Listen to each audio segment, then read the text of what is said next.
কয়েকশো কিলোমিটার বাইকে চেপে এবার বাবাধামের উদ্দেশ্যে রওনা দিল জলপাইগুড়ির এক দম্পতি। বিগত বেশ কয়েক বছর থেকে বাবাধামের উদ্দেশ্যে যাত্রা করে আসছেন সুমন সরকার। এবারে সহধর্মিণীকে সাথে নিয়ে বাইকে চেপে বাবাধামের পথে পাড়ি জমালেন তিনি। এই বিষয়ে সুমন সরকার বলেন, এবার সাথী হিসাবে স্ত্রীকে নিয়ে বাইকে চেপে প্রায় কয়েকশো কিলোমিটার দূরে বাবাধামের উদ্দেশ্যে রওনা দিলাম। এদিন বাবাধাম যাওয়ার আগে জলপাইগুড়ি মাসকলাই বাড়ি হনুমান মন্দিরে প্রার্থনা করে বাবাধামের উদ্দেশ্যে যাত্রা শুরু করেন ওই দম্পতি। অবাঙালি হিন্দু সম্প্রদায়ের অধিকাংশ এই তীর্থস্থানকে বাবাধাম বলে ডাকলেও বাঙালির কাছে বৈদ্যনাথ ধাম বলে পরিচিত এই ধর্মীয় স্থান। এখানে সারা বছরই অসংখ্য পুণ্যার্থী ভিড় করেন, শিবলিঙ্গে জল ঢালেন, পুজো দেন। দেওঘর জেলায় অবস্থিত এই বৈদ্যনাথ ধাম, যেখানে বৈদ্য বা চিকিৎসকের ভূমিকায় অবতীর্ণ হয়েছিলেন স্বয়ং দেবাদিদেব মহাদেব। এখানে এসে রাবণকে সুস্থ করে তুলেছিলেন তিনি।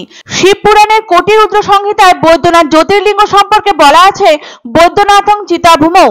অতি প্রাচীনকালে একটি শ্মশান ছিল এই বৈদ্যনাথ মন্দিরের কাছে।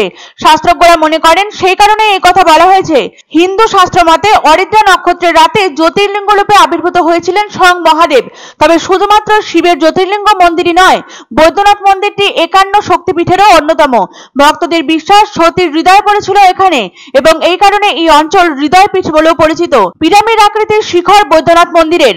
বৈদ্যনাথ জ্যোতির্লিঙ্গ ছাড়াও আরো 21টি মন্দির আছে এই মন্দির চত্বরে। বৈদ্যনাথ মন্দির পরিচালনার দায়িত্বে রয়েছে বাবা Baidyanath temple management board. Baidyanath মন্দির ভ্রমণে গেলে দেখা যায় প্রধান মন্দিরের সঙ্গে গাঁট বন্ধনে আবদ্ধ দেবী পার্বতীর মন্দির। একসময় সমগ্র দেওঘর রাজ্যের রাজা গিধাউর এই মন্দিরের নির্মাণ কাজে যুক্ত ছিলেন। পরবর্তীকালে 1757 সালে পলাশী যুদ্ধের পর এই মন্দিরে উন্নয়নের কাজে মনোনিবেশ করে ইস্ট ইন্ডিয়া কোম্পানি। প্রত্যেক বছর শ্রাবণ মাসে প্রচুর ভক্তের সমাগম ঘটে বাবাধামে। অদম্য বিশ্বাস ও ভক্তিকে সম্বল করে হাজার হাজার পুণ্যার্থী এই মন্দিরে পুজো দিতে আসেন। দূরত্ব সেখানে কখনোই বাধা হয়ে দাঁড়ায় না, বরং বিশাল দূরত্ব তারা অতিক্রম করে আসে রীতিমতো উৎসাহ উদ্দীপনার মধ্য দিয়েই। তবে বেশিরভাগ ক্ষেত্রে ভক্তরা বাসে বা ট্রেনে চেপে দলবদ্ধভাবে বাবাধামের উদ্দেশ্যে পাড়ি জমান। এবার বাইকে চেপে বাবাধামের পথে পাড়ি জমিয়ে এক অনন্য দৃষ্টান্ত স্থাপন করলেন জলপাইগুড়ির এক দম্পতি। জলপাইগুড়ির বাসিন্দা সুমন সরকার এবং তার স্ত্রী বাইক নিয়ে যাত্রা শুরু করলেন বাবাধামের উদ্দেশ্যে। দূরত্ব প্রায় কয়েকশো কিলোমিটার, তবু অদম্য মনের জোর, আত্মবিশ্বাস, ভক্তি ও আবেগকে সঙ্গী করেই তারা বাবাধামের পথে রওনা হলেন। তবে বাবাধাম যাবার আগে জলপাইগুড়ি মাসকলাই বাড়ি হনুমান মন্দিরে প্রার্থনা জানাতে ভোলেননি তারা। বাবা বৈদ্যনাথ মন্দির সারা বছরই ভক্তদের জন্য উন্মুক্ত থাকে, তবে পবিত্র পরিবেশ রক্ষার জন্য মন্দির চত্বরে নীরবতা বজায় রাখতে বলা হয় এবং মন্দির কর্তৃপক্ষের দেওয়া নির্দেশিকা অনুসরণ করতে বলা হয়। পবিত্র শ্রাবণ মাসের শুরু থেকেই লাখে লাখে ভক্ত ঝাড়খণ্ডের দেওঘরে শ্রদ্ধেয় বাবা বৈদ্যনাথ মন্দিরে যাওয়া শুরু করে দিয়েছেন। প্রাথমিক শিব মন্দির ছাড়াও কমপ্লেক্সের মধ্যে রয়েছে মোট 21টি মন্দির। মনে করা হয় যে স্বর্গীয় স্থপতি ভগবান বিশ্বকর্মা এই মন্দিরটি নির্মাণ করেছিলেন। প্রতি বছর বিপুল পরিমাণে ভক্তবৃন্দের সমাবেশে কানায় কানায় পরিপূর্ণ হয়ে ওঠে এই মন্দির চত্বর। এবারও তার ব্যতিক্রম নয়।